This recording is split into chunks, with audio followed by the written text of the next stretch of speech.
Insulto raw ayon sa ilang labor groups ang dagdag na 35 pesos sa daily minimum wage ng mga empleyado sa pribadong sektor sa Metro Manila.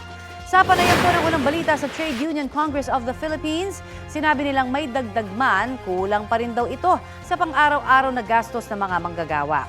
Iginit nilang dapat nang ipatupad ang dati na nilang petisyon na 150 pesos na taas sahod.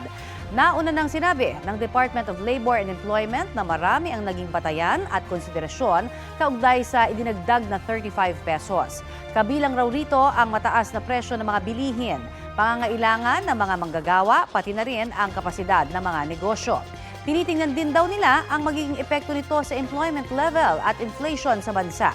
Ipatutupad ang aumento sa sahod simula July 17.